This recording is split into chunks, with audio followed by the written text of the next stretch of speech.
دیکھیں یہ طریقہ کار بالکل غلط اب ہمارے ہاں رواج پا رہا ہے کہ ایک آدمی دوسرے پہ زیادتی کرتا ہے، اور پھر یہ جیسے ایام آ جاتے ہیں، کوئی شب برات کے آ گئے، شب معراج آ گئی، رمضان قریب آ گیا، تو میسج خالی کر دیتے ہیں جی مجھے معاف کر دیں جتنی میری کوتاہیاں ہوئی ہیں، اللہ تعالیٰ آپ کو جزائے خیر عطا فرمائے۔ بعض دھمکیاں دیتے ہیں، اگر آپ مجھے معاف کر دیں، اگر معاف نہیں کریں گے تو فروز قیامت آپ کی گرفت ہو جائے گی۔ واہ بھائی واہ، مجرم جرم بھی آپ نے کیا ہے، اور پھر اس مظلوم کو بیچارے کو آپ بلیک میل بھی کر رہے ہیں۔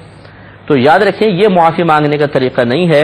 شریعت نے معافی مانگنا رکھا ہی اس لیے ہے کہ جب آپ کسی پر ظلم و زیادتی کر لیتے ہیں تو نفس سرکشی اختیار کرتا ہے، تبھی ایسا ہوتا ہے۔ اب نفس کو ذلت بھی محسوس ہونی چاہیے، اور ذلت اسی وقت محسوس ہوگی جب آپ سامنے آ کر معافی کے کلمات اس کے سامنے کہیں گے۔ ہم اپنی اصل میں یہ ناک اونچی ہوتی ہے، اور نفس یہ پسند نہیں کرتا کہ میں کسی کے سامنے جا کر اس طرح معافی کی ذلت کو برداشت کروں، تو وہی مشورہ دیتا ہے بس ایک میسج کر دو، ٹھیک ہے۔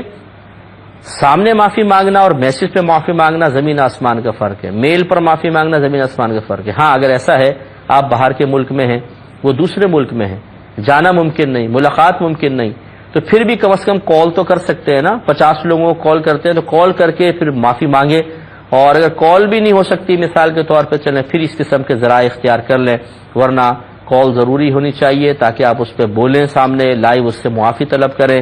یا انٹرنیٹ پر اگر آپ ہیں جیسے نامحرم کو کوئی مسئلہ نہ ہو، لڑکی لڑکی سے، عورت عورت سے معافی مانگے، مرد مرد سے مانگ رہا ہے، تو اسکائپ وغیرہ پر سامنے آ کر معافی مانگے تاکہ نفس کو ذلت کا احساس ہو اور سامنے والا خوش دلی کے ساتھ پھر معاف کرنے کی طرف مائل ہو جائے۔ لیکن یہ جو آج کل ہم نے طریقہ جاری کر دیا ہے یہ غلط طریقہ ہے کہ پورے سال یا پوری زندگی دکھ پہنچاؤ، تکلیف پہنچاؤ، اور اس کے بعد ایک میسج کر دیجیے ہمیں معاف کر دیجیے گا۔ معاف کرنا سنت ہے، اور اللہ تعالیٰ کو جزائے خیر عطا فرمائے۔ سبحان اللہ۔ تو یہ طریقہ کار مناسب نہیں۔